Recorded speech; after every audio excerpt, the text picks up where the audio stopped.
부르심에 거하는 강력한 목자가 되라. 아멘. 예, 돌아오는 금요일에는 에베소 교회에 대한 메시지를 좀 나누려고 합니다. 예, 미리 PPL입니다. 그래서 에베소 교회의 숨겨진 비밀. 네. 그래서 저 요즘에 이제 사도행전을 통해서 에베소 교회 개척의 이야기를 듣고 있는데요. 20년이 지난 이후에 그 에베소에 찾아온 그 깊은 침체, 그러나 그걸 자각하지 못한 것에 대한 하나님의 어떤 메시지들을 통해서 왜 에베소 교회에 주시는 메시지가 촛대를 옮기시겠다는 메시지인가, 이 부분에 대해서 금요일날 나누도록 하겠습니다. 예, 오늘 이제 디모데전서 말씀을 계속 이어가는데요. 바울은 지난 그 본문을 통해서 에베소 교회에 율법주의와 영지주의가 합쳐진, 뭐라고 해야 될지 모르겠어요. 뭐 영법주의라고 해야 될지 모르겠지만, 이 율법주의와 영지주의가 합쳐진 이 미혹을 이제 주의하라고 말씀하고 있습니다. 그러면서 디모데에게, 에베소 교회를 담임하고 있는 디모데에게 영적인 교사이자 목사로서 어떻게 그들을 깨우치고 깨워야 되는지에 대해서 오늘 친절하게 말씀을 하고 있습니다. 오늘 본문의 구조를 보면 디모데에게 이제 도전하는 것은 뭐냐면요, 뭘 가르쳐라 라고 하는 것과 교차적으로 뭐가 나오냐면 디모데 자신이 그것에 본을 보이라는 말이 계속 같이 나옵니다. 예. 여러분, 영적인 리더는요, 어떤 부담이 있어야 되냐면요, 가르치는 것과 삶이 같이 가는 것에 대한 부담이 있어요. 그래서 목사는 불리합니다. 예. 여러분들이 부럽습니다. 근데 목장 리더만 돼도, 그죠? 교사만 돼도 벌써 어떤 부담이 있어요? 중직자만 돼도 어떤 부담이 있어요? 개인적으로는 자유할 수 있는 부분이 있지만 그게 공동체의 덕이 안 되거나, 그죠? 말씀을 내가 이야기하는 것과 내가 살지 못한다면 그것이 나에게 부담이 되고 그대로 기준이 되어서 온다라는 것이죠. 그래서 이 바울은 디모데의 그 에베소를 담임하고 있는 젊은 목회자인 디모데에게 가르치는 것과 살아내는 것을 교차로 계속해서 도전하고 있습니다. 여러분, 이것은 디모데만이 아니라 구원받은 그리스도인 모두에게 주신 부르심인 줄로 믿습니다.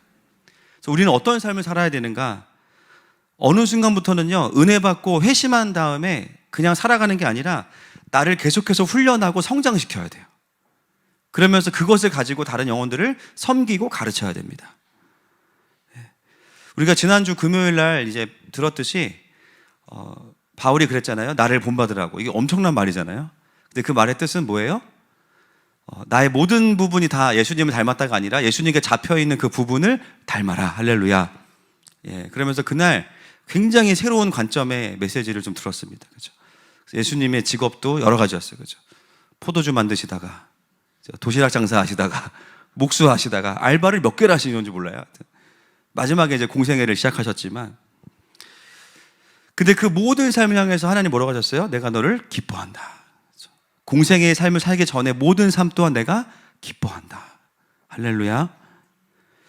여러분, 그리스도인은 나도 성장하면서 다른 사람도 성장시켜야 되는 자리에 있는 사람들이 그리스도인입니다. 리더가 자신을 돌아보지 않고 자기의 존재는 성장시키지 않으면서 너무 가르치기만 한다. 그럼 어떻게 돼요? 교만해져요. 그렇죠?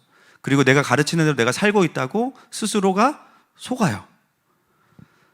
또는 반대로 나는 내 성장하는 거에는 엄청 관심이 많아요. 그래서 막 모든 훈련 다 듣지만 다른 사람을 섬기고 가르치는 것에 있어서는 아직은 아니라고 생각할 때가 있어요. 여러분, 배우기만 하잖아요. 어떻게 됩니까? 진정한 의미의 성장을 못하게 됩니다.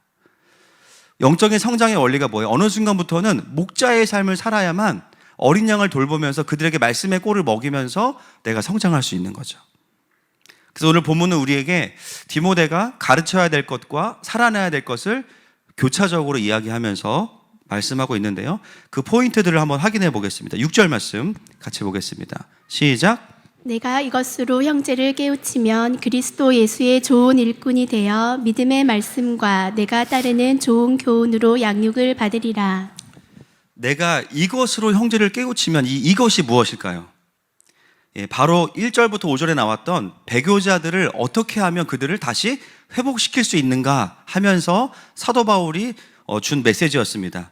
4절과 5절입니다. 같이 한번 읽어보겠습니다. 시작. 하나님께서 지으신 모든 것이 선함에 감사함으로 받으면 버릴 것이 없나니 하나님의 말씀과 기도로 거룩하여짐이라. 바로 이것입니다.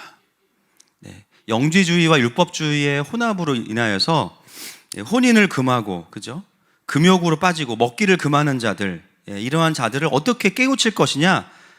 하나님께서 지으신 모든 것이 선함에 감사함으로 받으면 버릴 것이 없나니 하나님의 말씀과 기도로 거룩하여짐이라. 여러분, 여기서 우리는 신약의 거룩의 의미가 뭔지를 확인할 수 있습니다. 여러분, 구약의 거룩의 의미는 뭐였냐면요, 분리예요. 분리, 구별됨. 그래서 시체에 닿으면 부정해지고, 그렇죠? 혈루병 앓는 사람과 접촉하면 정결케 하는 예식을 해야 되고, 부정한 음식, 돼지고기 못 먹어요. 여러분, 오늘 다 부정해지셨죠? 저도 이제 부정해졌어요, 오늘.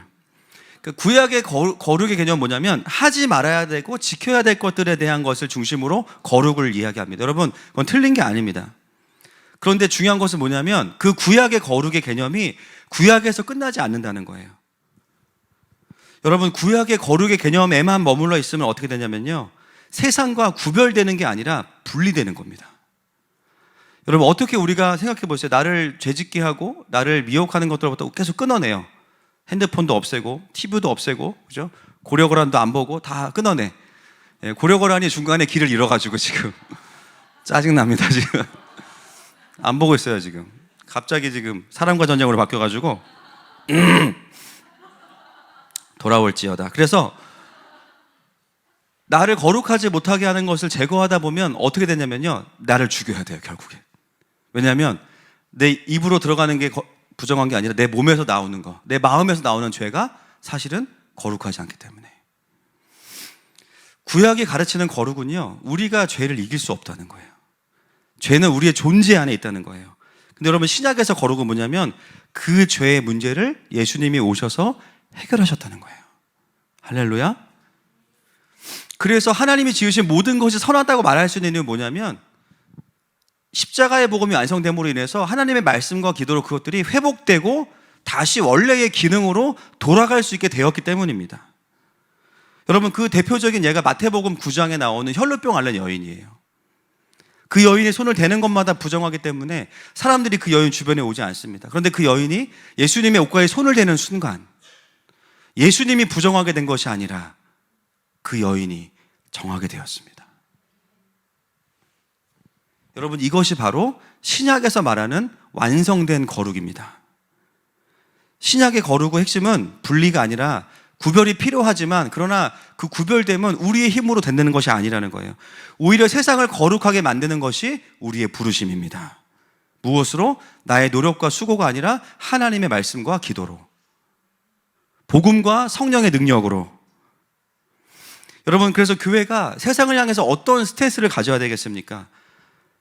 저 사람은 거룩하지 못해, 저 사람은 세속적이야, 보면 진짜 세속적이에요. 그러면 그 사람과 교제 안 하면 끝나는 겁니까? 우리가 공동체 안에서 하나로 묶여 있다면 어떻게 해야 돼요? 그 사람을 하나님의 말씀과 기도로 바꿔내야 되는 거예요. 아멘이십니까? 그 사람 집에 가둬놓고, 그렇죠? 말씀과 기도로 바꿔내야 되는 거. 할렐루야. 바꿀 때까지 못 나오게 해야 되는 거. 할렐루야. 여러분, 오늘 아이들이 이제 초등부가 수련회 갔다 왔는데, 저희 아들도 오자마자 바로 주님을 만나더라고요. 몇 시간 만나기로 나왔는데, 프로그램이 어땠니? 그러니까는 여기 와서 이제 노는 아이들한테 물어보니까 일정이 너무 빡셌대. 뭐 했는데 계속 말씀 보고 기도받고 기도했어요. 그러니까 애들이 축구하는데 굉장히 거룩해 보이더라고요. 할렐루야. 여러분, 하나님의 말씀과 기도는 사람을 거룩하게 만듭니다. 아멘이십니까? 그래서 제가 정말 우리 유스 캠프를 2박 3일이 아니고 막 늘려야 된다고 생각하는 이유도 결국은 그 시간들이 필요하다는 거예요. 여러분, 우리가 때로는 어떤 분들이 그 연약함과 죄성이 나에게 너무 이제 눌림이 되거나 나에게 미혹이 되거나 유혹이 되면 거리를 둬야 됩니다. 그러나 우리의 목표는 뭐냐? 말씀과 기도로 그 사람이 하나님의 통치가 임한 백성이 되게 하는 것입니다. 그래서 신약의 거룩은 도시 선교라가 되는 거예요. 신약의 거룩은 바꿔내고 확장시키고 하나님의 통치가 임하게 하는 것으로 우리에게 완성되어지는 거예요.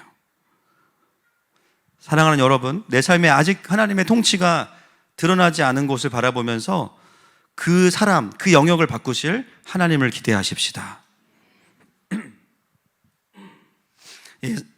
4장 6절 뒤에 보면 다시 한번 띄워주세요. 4장 6절. 그리고 내가 따르는 좋은 교훈으로 양육을 받으리라. 여러분, 어떤 교훈입니까? 그냥 교훈이 아니고 내가 따르는 교훈이에요. 내가 따르는 교훈. 그냥 듣기 좋은 말, 유튜브에 떠도는 좋은 설교가 아니라 내가 따르고 있는 교훈으로 양육을 받는다라는 거예요. 여러분, 기독교 교육의 핵심은 콘텐츠 자체가 아닙니다. 그 말씀을 살아내고 있는 메신저를 통해서 양육이 일어나는 거죠.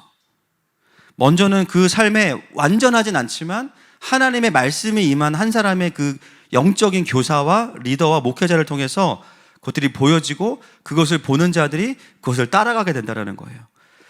제가 이거를 이제 이름을 붙였는데 뭐라고 붙였냐면 멍의 교육법이라고 붙였어요. 멍의 교육법. 왜냐?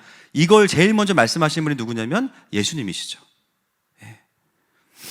예수님께서 뭐라고 말씀하셨어요? 수고하고 무거운 짐자다 다 내게로 와서 내게 배우라. 그렇죠? 그래서 내 멍에는 작고 가볍다, 쉽다 이렇게 말씀하셨어요. 여러분, 먼저 이 하나님의 말씀이신 예수님이 따라가는 삶을 보면서 제자들이 따라가고 또 그 제자들을 통해서 또 다른 제자들이 예수님을 따라가게 됩니다. 이게 바로 멍의 교육법이에요. 마태복음 11장부터 28절부터 30절 읽겠습니다. 시작. 수고하고 무거운 짐진 자들아 다 내게로 오라. 내가 너희를 쉬게 하리라. 나는 마음이 온유하고 겸손하니 나의 명예를 메고 내게 배우라. 그리하면 너의 마음이 쉼을 얻으리니 이는 내 멍에는 쉽고 내 짐은 가벼움이라 하시니라. 여러분, 예수님의 말씀이 진리입니다. 그러면 예수님이 주시는 멍에는 무거운 율법이 아니라는 거죠. 그 멍에의 특징은 뭐예요? 쉽고 그 짐은 가볍다는 거예요. 아멘이십니까? 진짜 아멘이십니까?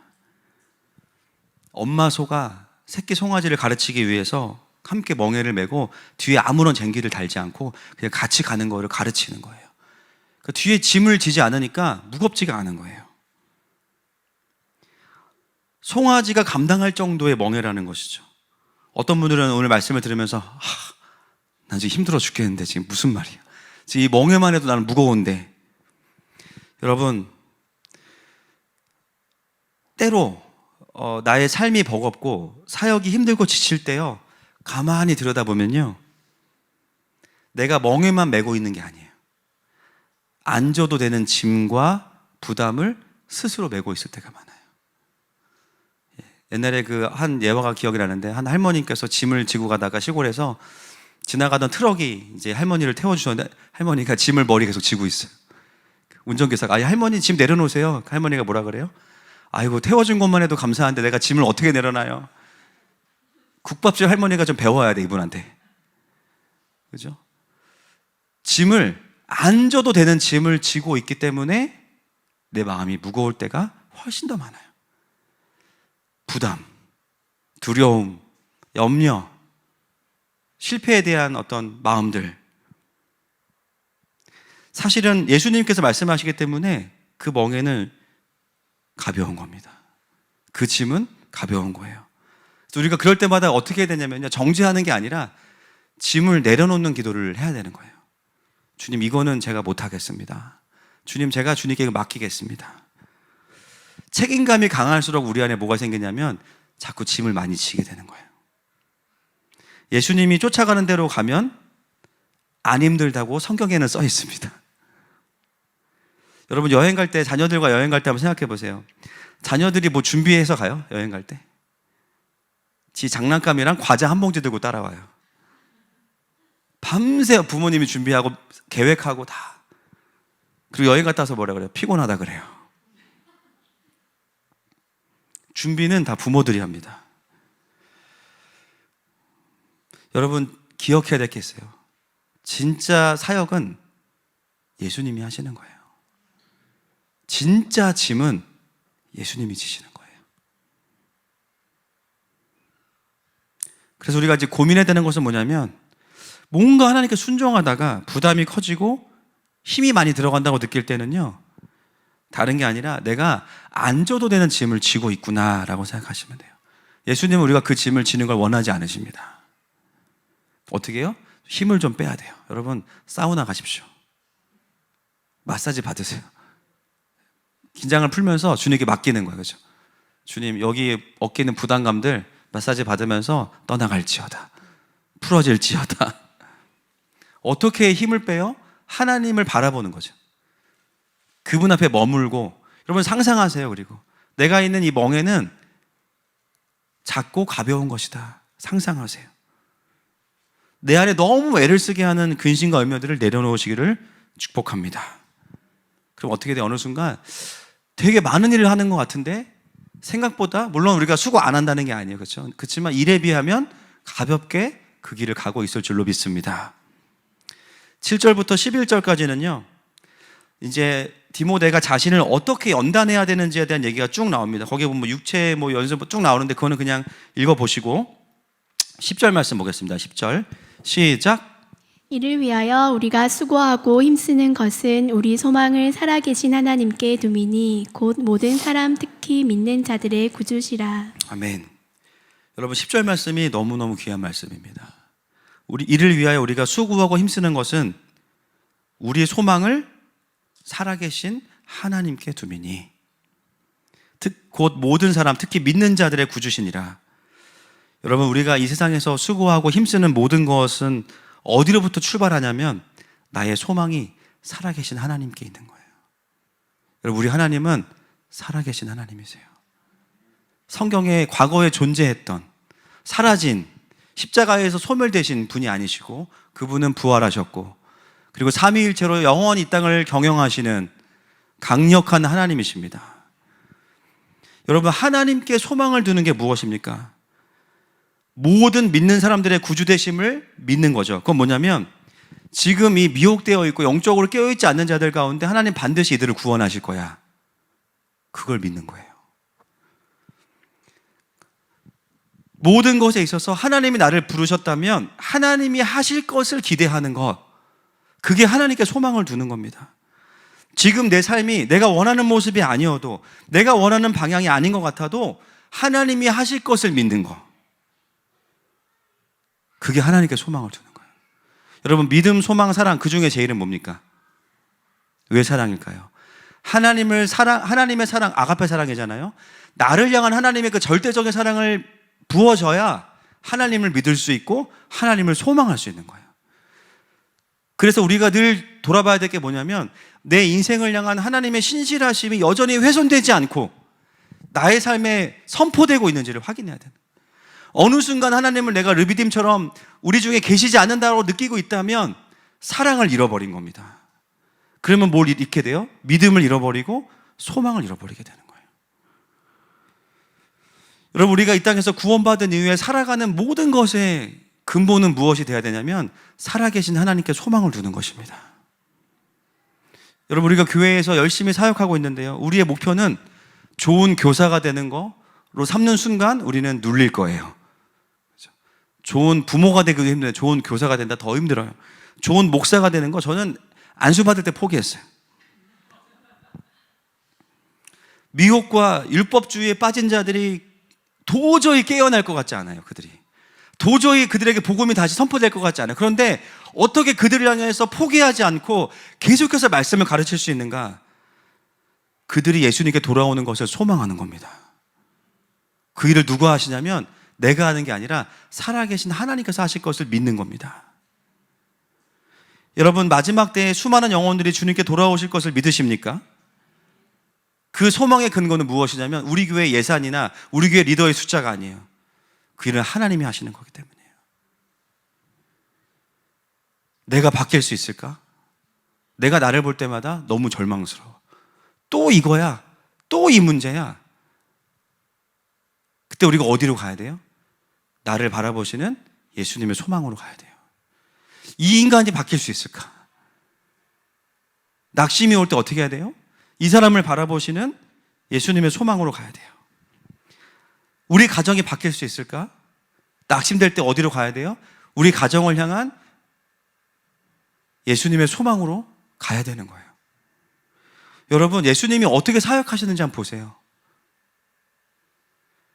자기의 연약함과 죄를 포장하는 외식하는 서기관과 바리새인들을 제외하고는 모든 자들을 소망으로 바라보셨습니다. 나면서부터 안진뱅이, 모든 유대인들이 알아요. 그 죄로 인해 저주받았다고. 그게 정설이에요. 그런데 하나님께 저주받았다는 죄의 결과인 나면서부터 안진뱅이를 바라보시는 예수님의 눈은 정죄가 아니고 소망이었어요. 왜요? 그분이 소망이시니까. 사단은 사망이고 예수님은 소망이신 거예요.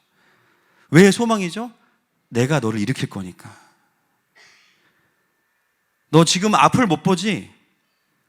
내가 널 고칠 거야. 너 지금 못 일어나지? 내가 일으킬 거야. 너 지금 어둠에 잡혀 있지? 내가 널 자유케 할 거야. 너 지금 먹을 게 없지? 내가 줄 거야. 왜냐하면 그분은 소망이시기 때문이에요.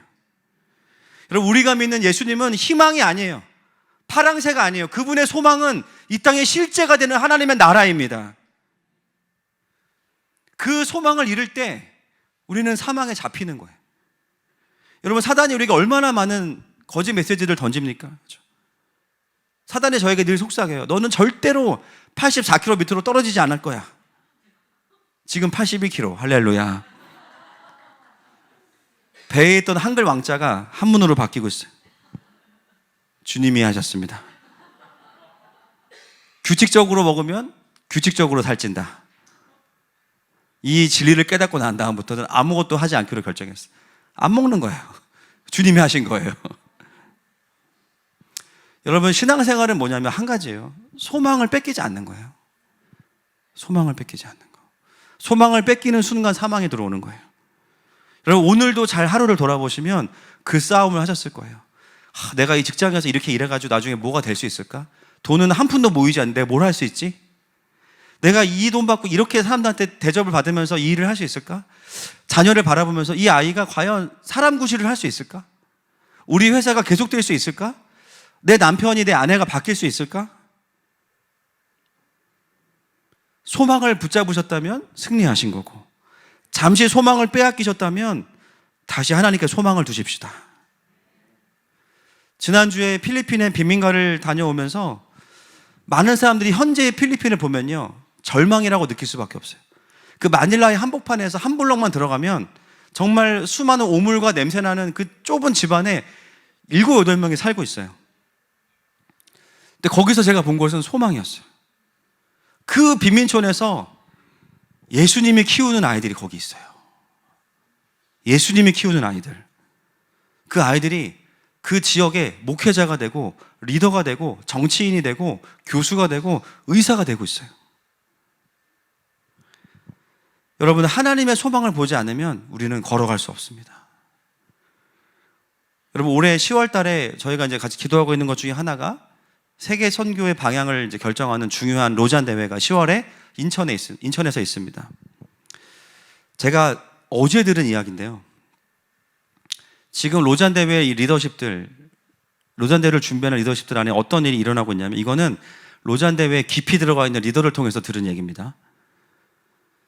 보통은 그 대회를 열기 전에 1년 전에 주제가 나오거든요. 지금 주제가 안 나와요. 우리나라는 공동대표가 이제 이재호 목사님, 유기성 목사님이시고 또 글로벌 리더들이 있는데 주제가 안 나와요. 근데 글로벌 리더들이 모여서 기도할 때마다 어떤 마음을 받고 있냐면, 아시안 스피리추얼 무브먼트, 아시아에 부흥이 온다는 거예요. 별로 안 놀라시네요. 저는 어제 닭이 됐어요, 그 얘기를 듣고.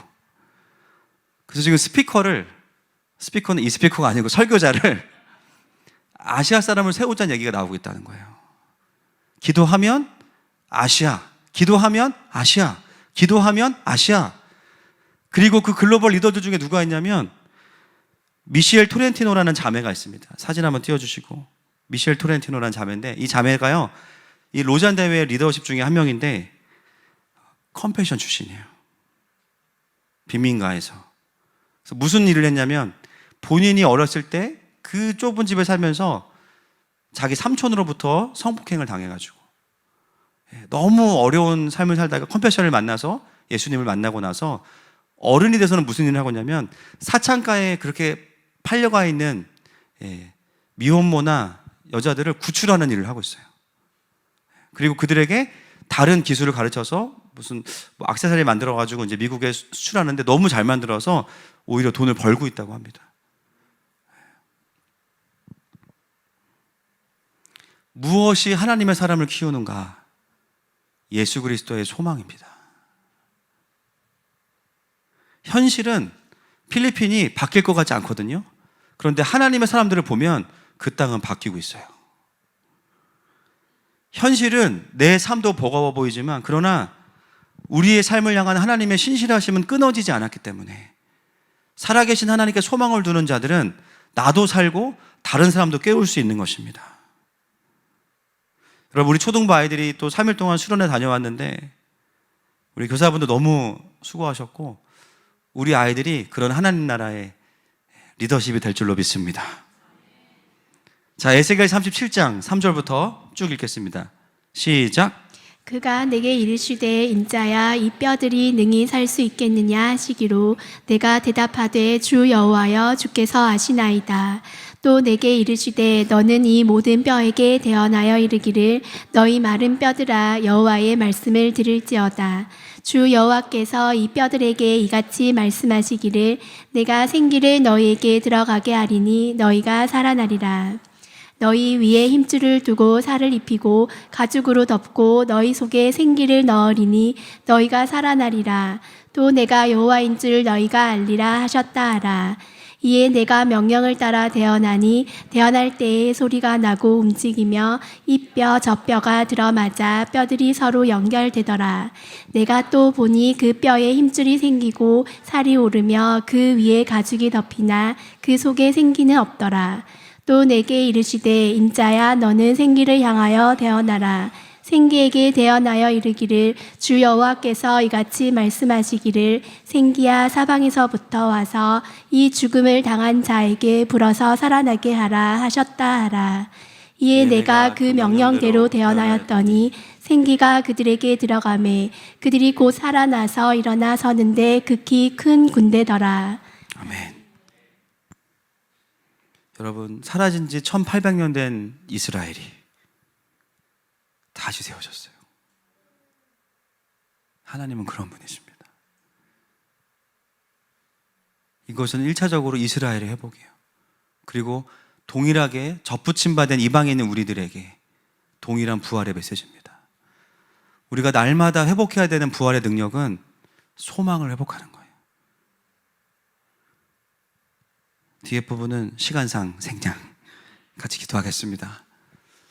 이 시간에 함께 좀 잠잠히 주님 앞에 나아갔으면 좋겠습니다. 지금 내 삶 가운데 소망이 어디로부터 오는가? 또 나와 연결된 자들이 나를 통해서 그 소망의 우물을 함께 마시고 있는가? 시간 함께 이 고백하면서 주님 앞에 나아가십시다.